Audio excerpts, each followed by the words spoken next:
Something unusual is unfolding inside the heart of the Vatican, and if you're not paying close attention, you might miss a development that could reshape the future of the Catholic Church forever.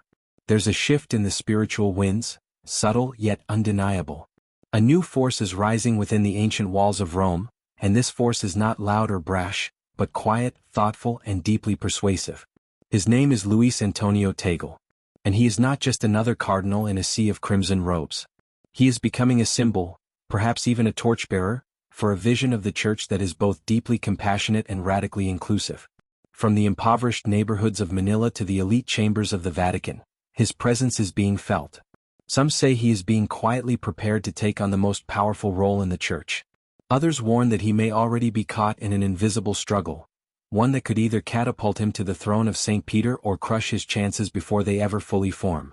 Whatever is happening behind those sacred doors is building toward something, and if you stick with us, you're going to uncover the truths that many would prefer stay hidden. So, who is Cardinal Tagle really? What makes him so different from the rest? Why is he being whispered about in corridors where only the most influential voices are heard? Luis Antonio Tagle isn't just some high-ranking cleric from the Philippines. He's a man who has captivated millions with his unique blend of humility, intellect, and genuine warmth. Raised in a deeply Catholic family in a country where faith isn't just practiced but lived and breathed, Tagle was molded by a culture that reveres devotion and community. Even as a boy, there was something different about him. He wasn't just obedient, he was empathetic. He didn't just follow the rules, he felt the pain and joy of others with rare intensity. These qualities didn't fade as he grew older. In fact, they only grew stronger and became the defining pillars of his ministry. Luis Antonio Gokim Tagle was born on June 21, 1957, in the bustling and vibrant city of Manila. His early life was steeped in faith. His parents, both devout Catholics, made sure their household wasn't just about rituals and rosaries, it was about living out the teachings of Christ every single day. From his childhood, Tagle was known not for being loud or attention-seeking, but for being remarkably kind and deeply thoughtful. He attended Jesuit-run institutions, where he shined not just academically but emotionally. He wasn't the type to dominate a conversation, but when he spoke, people listened. His passion for theology and philosophy blossomed early, but what made him unique was how he paired intellect with genuine compassion. Even as a student, he was the kind of person who'd stay behind to help a friend in need or comfort someone who was going through a tough time. At just 16 years old, Tagle entered the seminary. It was a decision that would shape not just his life, but potentially the future of the entire Catholic Church. By the time he was 25 in 1982, he was ordained as a priest. That day marked not a peak but a beginning, an entry point into a life of service, learning, and unexpected twists. Unlike many in the clerical world who often climbed the ranks with ambition and political acumen, Tagle moved forward with a noticeably different spirit. He wasn't chasing titles. He wasn't after luxury or power. He was, from the very beginning, focused on those who often go unnoticed: the poor, the suffering, the marginalized. His sermons were unlike the formal, detached addresses often heard in grand cathedrals. They were raw, emotional, and deeply human. He wasn't afraid to cry during a homily, and while some found that strange or too sentimental, others found it refreshingly real. And it made him beloved by countless ordinary believers. The turning point in his career came in the 1990s. Tagle went to study at the Catholic University of America, focusing on ecclesiology, the study of the Church itself. This was no casual academic pursuit. It was a deep dive into how the Church could stay true to its foundations while evolving to meet the needs of the modern world. His ideas were not just insightful, they were bold. And the Vatican took notice. His brilliance earned him a place on the International Theological Commission, a prestigious advisory group chosen personally by Pope John Paul II. That alone was a rare achievement for someone from Asia, and especially for someone so young.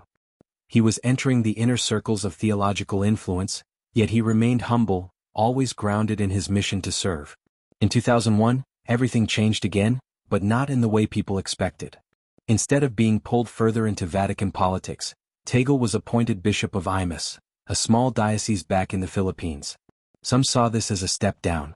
Why would someone on the Vatican's radar be sent back to a quiet post? But those who knew Tagle well saw the deeper meaning. He was returning to the grassroots, to where he felt most alive, among the people.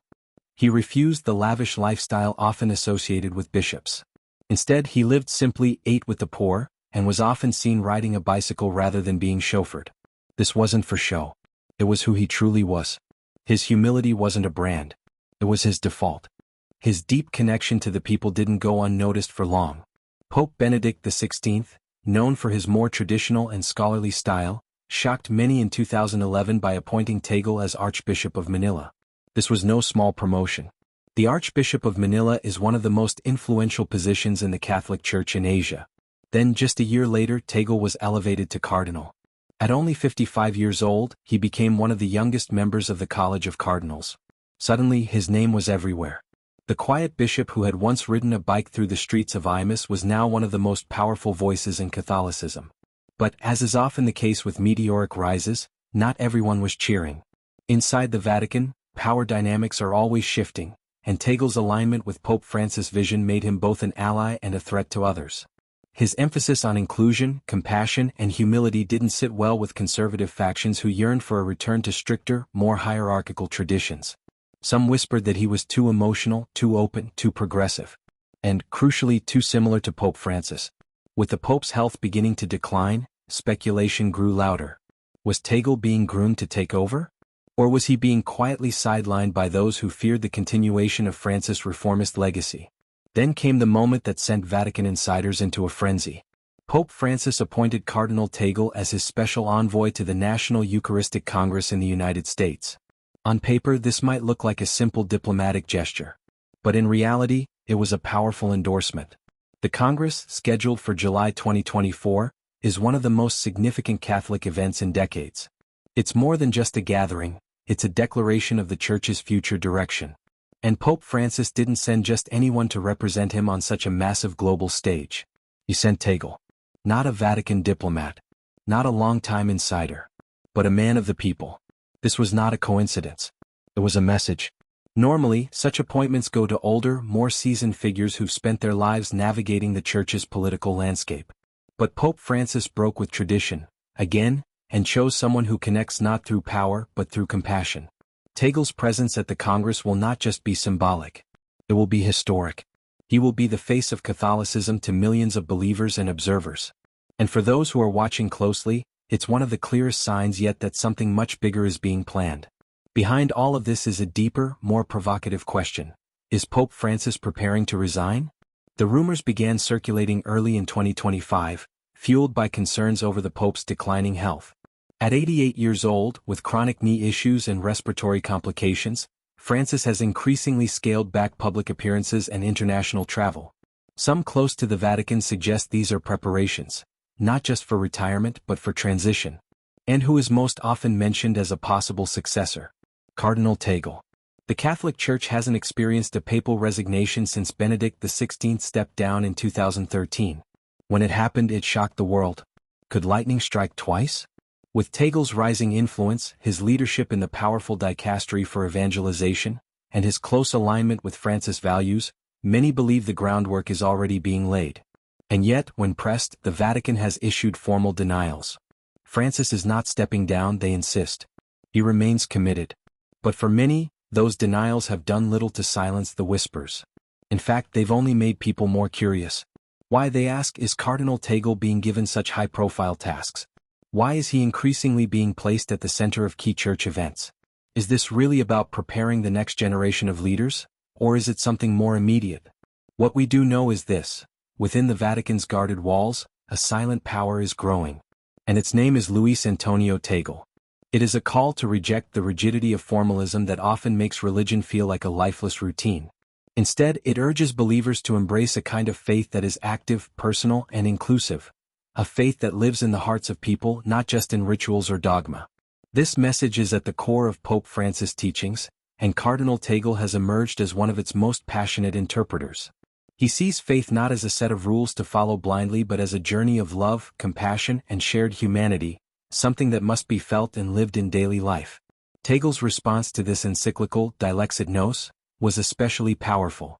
In a recent discussion, he described the document as a kind of compass, a guiding light that points the way toward the future of the Church. According to him, it isn't just a theological statement. It's a living roadmap that reflects everything Pope Francis has worked to promote for years. In Tagle's view, real evangelization isn't about asserting authority or holding institutional power. It's about forming meaningful, authentic relationships. It's about meeting people where they are, walking beside them and making them feel seen, heard, and loved. He spoke with a sincerity that caught the attention of many. He warned that when the church becomes disconnected from the real pain and suffering of ordinary people, it risks losing its soul. The gospel, he reminded listeners, is not a lecture, it's a lived experience. It is not enough to preach about love, one must actually practice it. His emphasis on humility in leadership was especially striking. He said that Dilexit Nos is not just a reminder of God's love for humanity, it's a call for church leaders to reflect that same love in everything they do, in every decision they make. Tagle underscored the need for a kind of leadership that listens rather than commands. He spoke of a church that doesn't stand above people but walks with them through their struggles, joys, and sorrows. That image, of a church walking with the people, not ahead or above, is central to his entire philosophy. For anyone paying attention, the implications of his statements are hard to miss. He isn't just praising the Pope's ideas. He's positioning himself as someone who truly lives those values. His words aren't just support. They feel like a declaration, a vision for the kind of church he believes should emerge in the coming years. And that brings us to a question that's quietly gaining traction in Catholic circles. Is all of this happening by chance? Or is Cardinal Tagle being quietly prepared for something far more significant? The whispers are growing louder. Many believe that if Pope Francis were to step down tomorrow, Tagle would instantly become one of the top candidates to succeed him. Others argue that his rise through the ranks has been unusually fast and unusually direct, making him a visible target for conservative factions that oppose the current Pope's vision for the Church. Regardless of what one believes, it's clear that Tagle is no longer just a rising voice in the Catholic world. He has become a central figure, someone who is not only influencing conversations but shaping the actual direction of the Church itself. He's not simply admired for his sermons or celebrated for his compassion. He's seen as the living embodiment of a more inclusive, modern, and empathetic Catholicism. And that level of influence carries weight, both in the eyes of supporters who see him as a beacon of hope and critics who view him as a potential threat. What many don't realize is that Tagle's influence doesn't stop at symbolic gestures or inspiring speeches. He now holds one of the most important positions in the Vatican, the pro-prefect of the Dicastery for Evangelization. This isn't just any department. This office plays a critical role in how the Catholic Church carries out its missionary activities around the world. It ensures that Catholic communities, especially in poorer and developing nations, receive the resources, guidance, and pastoral care they need to grow in both faith and dignity. Historically, this dicastery held enormous sway in shaping global Christianity. It wasn't just about money or missions. It had the power to influence the selection of bishops in mission territories, to guide local doctrine, and to determine how Catholicism spread into new regions. Under Pope Francis, this department was restructured and elevated in importance, becoming the Vatican's primary engine for evangelization. And the man chosen to lead this engine, Tagle, was a deliberate choice. It sent a loud message. A man known for his global outlook, inclusive mindset, and humble leadership was now in charge of how the Church presents itself to the world. Since stepping into this role, Tagle has pushed for a dramatic shift in approach. Gone is the old model of missionary work that many considered colonial or patronizing. In its place is a philosophy rooted in deep cultural respect, partnership, and presence. For Tagle, evangelization is not about converting people by force or doctrine. It's about walking alongside communities, learning from them, and sharing in their experiences. It's about compassion, not conquest. And while this approach has won praise from many corners of the world, it has also raised concerns among those who believe the Church must defend its traditions more forcefully. There are powerful divisions within the Catholic Church. On one side, Pope Francis and his allies, including Tagle, are pushing for reform. They envision a church that is less obsessed with rules and more focused on love, justice, and care for the marginalized. This movement promotes economic equality, environmental stewardship, and deeper collaboration with other religions. It's about relevance in the modern world, about keeping the Church connected to the real lives of real people. But on the other side, there's a growing conservative faction, especially in parts of Europe and the United States, that believes this direction risks watering down the faith. To them, Tagle represents more than just a progressive bishop. He's a living symbol of everything they believe threatens the Church's sacred traditions. His close alignment with Francis, his vocal advocacy for the poor, his calls for openness to other faiths, all of it has made him a focal point in a battle over what Catholicism should look like in the 21st century. This is not just a theological debate, it's political. And Tagle, whether he likes it or not, is right in the middle of it. His every move is now watched closely, not just in the Vatican but around the world. What makes Tagle's rise even more fascinating is how he has managed to do all this without engaging in the usual Vatican power games. He's not known for forming political alliances or backroom strategies. He doesn't lobby for influence. Instead, he leads with integrity, authenticity, and humility, the same values that have defined his life since the beginning. Yet despite his refusal to play the political game, his influence has grown steadily. He hasn't clawed his way to the top. He's been lifted there by the sheer force of his moral clarity and the undeniable connection he has with people everywhere. So, the real question becomes, will Cardinal Tagle be the leader who finally bridges the divide within the Catholic Church? Or will his ascent spark even deeper tensions between progressives and conservatives? Some see him as a unifying figure, someone who can bring healing to a fractured church. Others see him as a lightning rod, a figure whose presence will force the Church to finally confront its internal contradictions. Either way, it's clear that his influence is not going away. In fact, it's only getting stronger with time, and that could reshape the future of Catholicism in ways we're only beginning to understand. Back in the Philippines, where over 80 million people are Catholic, Cardinal Tagle was not just a bishop. He was a national figure, a moral compass in times of political chaos. From 2011 to 2019, as the Archbishop of Manila, he led one of the largest Catholic populations in Asia. But more than managing a massive archdiocese, Tagle became a voice of conscience for an entire country. At a time when many church leaders chose to remain silent, Tagle stepped forward. He made it clear that his faith was not a private matter, it was a public stand for truth and justice. When President Rodrigo Duterte launched his controversial war on drugs, which led to thousands of extrajudicial killings, many of them in the poorest neighborhoods, Tagle refused to look the other way. Unlike others who stayed quiet out of fear or convenience, Tagle condemned the violence head-on. He used his platform to remind people that even the most broken lives deserve dignity. He gave sermons that challenged the government's narrative, called for compassion, and demanded that human life never be reduced to political statistics. He offered a different kind of leadership, one that dared to speak truth to power without using hatred or division. His words weren't just inspiring, they were backed by real action. Under Tagle's leadership, churches became sanctuaries for those targeted by the government's harsh policies. Victims of the drug war found refuge, support, and legal help within church walls. Rehabilitation programs were created. Families were comforted. The message was clear. No matter what you've done, the church is a place where you can still find mercy. But as expected, not everyone welcomed this approach. Duterte's supporters saw Tagle as an obstacle, someone using religion to interfere with politics. The Catholic Church, they argued, had no business opposing government policy. President Duterte himself went on the offensive. He mocked bishops and priests in public speeches. He called the Catholic Church corrupt, hypocritical, and outdated. Threats were made. Accusations were thrown. But through it all, Tagle stood firm. He never responded with anger. He never launched personal attacks. Instead, he stayed rooted in the principles of compassion, forgiveness, and justice. That refusal to stoop to political mudslinging only made his voice more powerful. In a nation divided by fear and hate, Tagle became a symbol of peace, a reminder that true strength lies in mercy, not force. Even after leaving the Philippines to take up his role at the Vatican in 2019, his presence still echoes through the country. His name is spoken with reverence. His sermons are still shared online. His legacy continues in the programs he built and the lives he touched. For many Filipinos, Tagle remains more than a cardinal, he's a source of hope. And now, as his global influence grows, the rest of the world is beginning to see what the Philippines has known for years, that Luis Antonio Tagle is not just a church leader, he might be the future of the church itself. His voice now echoes not just in churches but across the world, broadcast straight from Rome.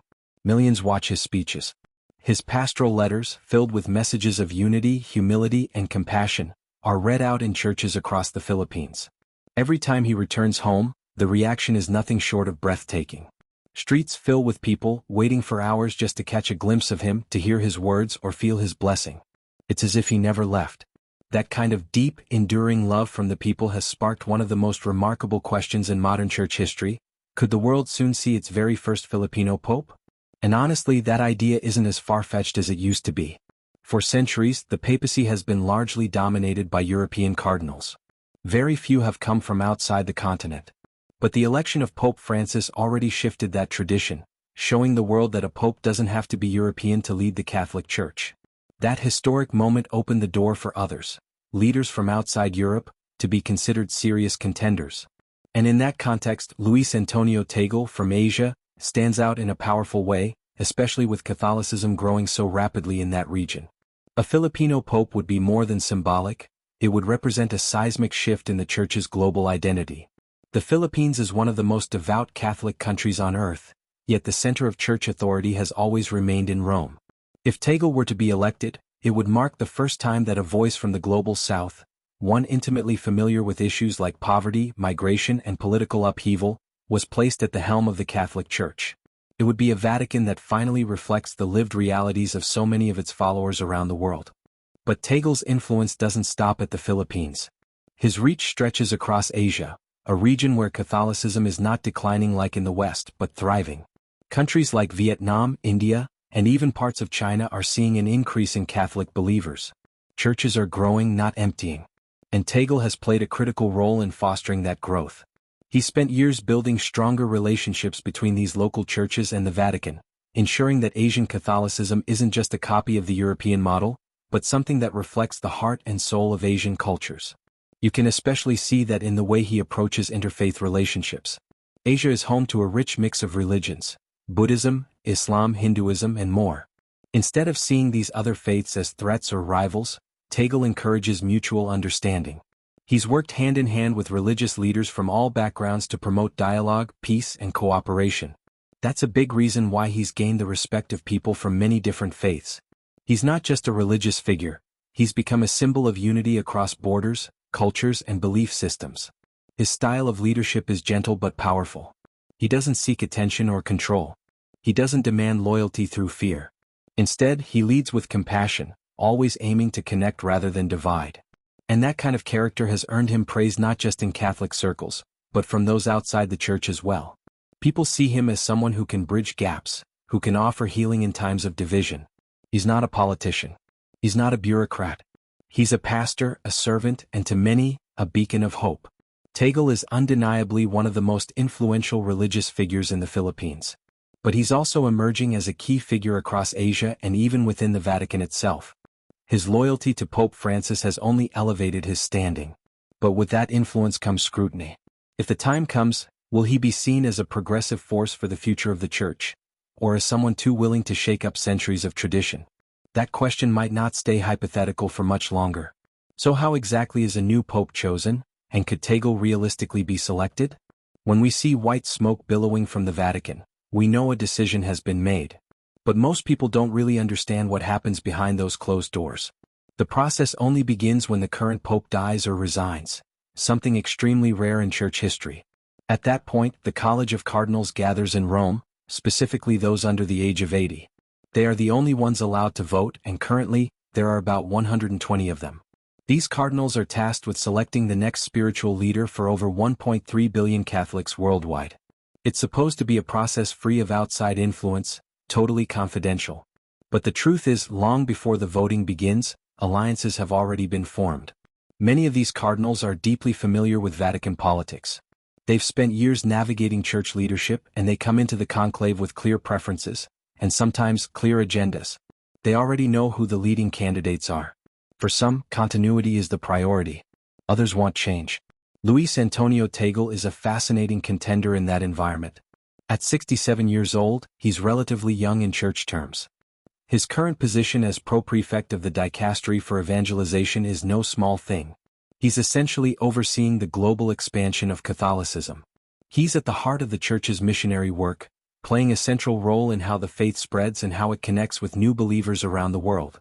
It's a job that puts him directly in the spotlight, precisely the kind of position from which popes are often chosen.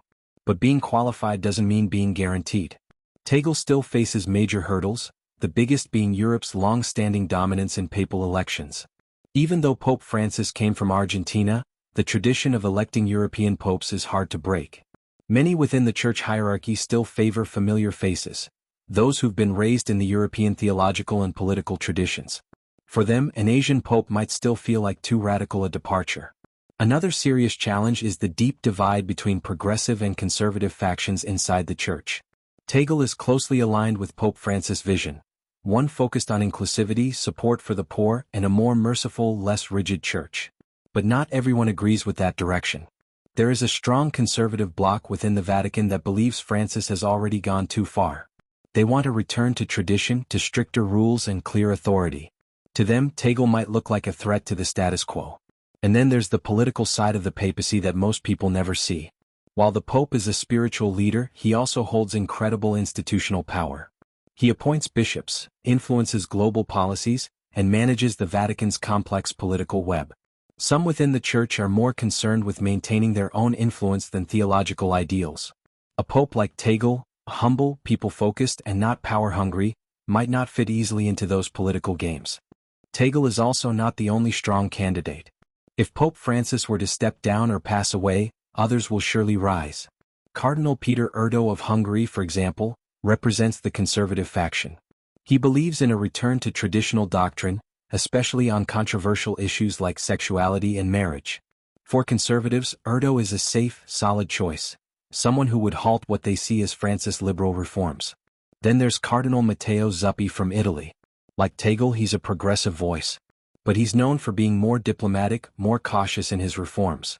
He has been involved in global peace efforts and is well respected within European circles. For cardinals who want progress but are hesitant to elect a non-European, Zuppi could be a comfortable compromise. Cardinal Christoph Schonborn of Austria is another name often mentioned. A theologian with a long, respected career, he's had a major hand in shaping modern Catholic teachings. But at 79 years old, his age may count against him. The Church might prefer someone younger with a longer potential tenure as pope.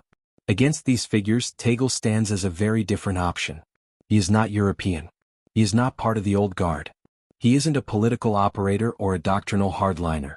He's someone who understands the experiences of Catholics in the global South, people who often feel forgotten or overlooked by Rome.